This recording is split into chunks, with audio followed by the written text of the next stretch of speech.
غیرت ہوتی ہے. میں سچ کہتا ہوں, میں نے کل بھی کہا تھا, میں بار بار یہ بات سوچتا ہوں, میری سمجھ میں یہ بات بالکل نہیں آتی. کیوں لڑکیاں اس بات کو نہیں سمجھتی کہ ان کا حسن اور ان کا جسم ان کے بننے والے شوہر کی امانت ہے. وہ ہر ایک کے لیے پبلک پراپرٹی نہیں ہے. وہ پبلک کی پراپرٹی نہیں ہے کہ ہر ایک اس کو دیکھے اور داد دے اور ہر ایک ٹیز کرے اور ہر ایک جملے کسے اور ہر ایک اس کے بعد پیچھا کرے اور سیٹیاں بجائے اور ہر ایک تنہائیوں میں ملنے کی کوشش کرے.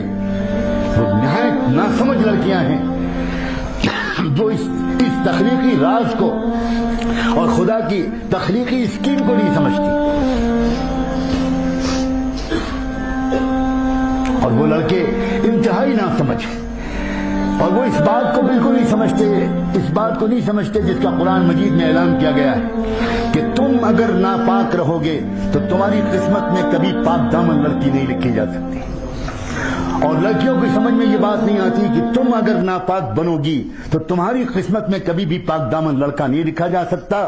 الطیبات للطیبین والطیبون للطیبات والخبیثات للخبیثین والخبیثون للخبیثات. اللہ تعالیٰ نے صاف فرمایا, دو قسم کے لڑکے ہیں اور دو قسم کی لڑکیاں ہیں, دو قسم کے مرد ہیں اور دو قسم کی عورتیں ہیں.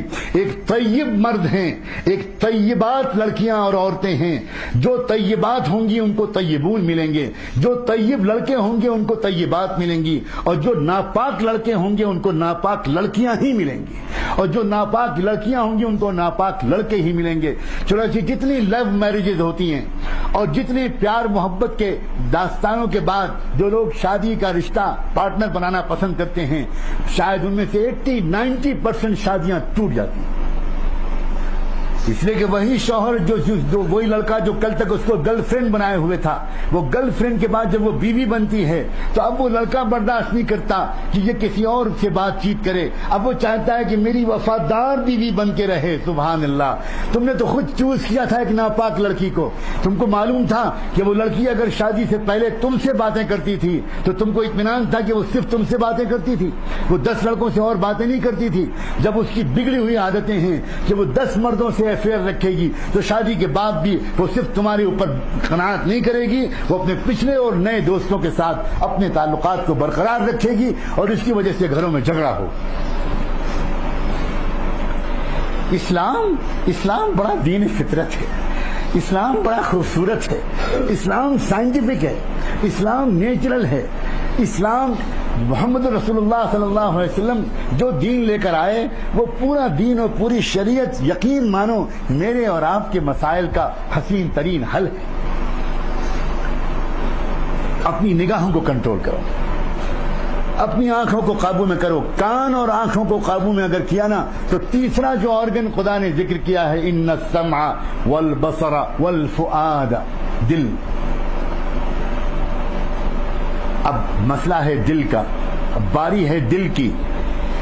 جس کسی نے اپنے کان کو بھی بچا لیا اور اپنی آنکھوں کو بچا لیا گویا اس نے اپنے دل کو بچا لیا, اور جس نے اپنے دل کو بچا لیا, اپنے غلط خیالات سے دل کو بچا لیا, اس نے دراصل اپنی زندگی کو غلط اعمال سے بچا لیا, اس نے اپنے آپ کو گناہوں سے بچا لیا, اس نے اپنی زندگی کو برباد ہونے سے بچا لیا, اس نے اپنے سیرت و کردار کو داغدار ہونے سے بچا لیا.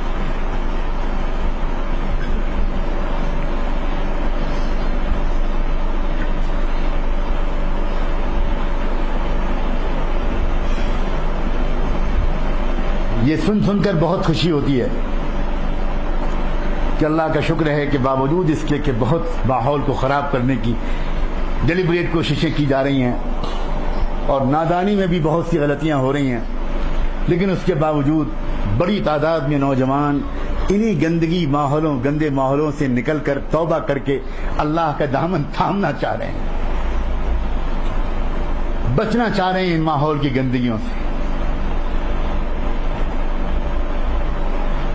عزیزو, اپنے کندھوں پر ایک ذمہ داری لو, نہ صرف یہ کہ خود بچو گے بلکہ اپنے دوستوں کو بچاؤ گے.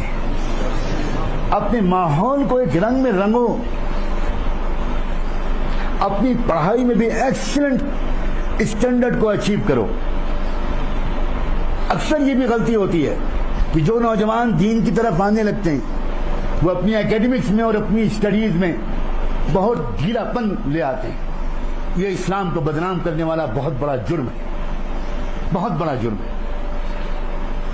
ہمیں یقین مانو جس طرح علماء کی ضرورت ہے, جس طرح مسجدوں اور مدرسوں کو آباد رکھنے والے لوگوں کی ضرورت ہے, ویسے ہی ہم کو ہزاروں بلکہ لاکھوں کی تعداد میں ایسے پروفیشنل کی ضرورت ہے جو اپنے پروفیشنز میں بھی ایکسیلنٹ مارک اچیو کریں, ایکسیلنٹ اسٹینڈرڈ اچیو کریں, اور ساتھ ساتھ ان کے اندر تقویٰ ہو.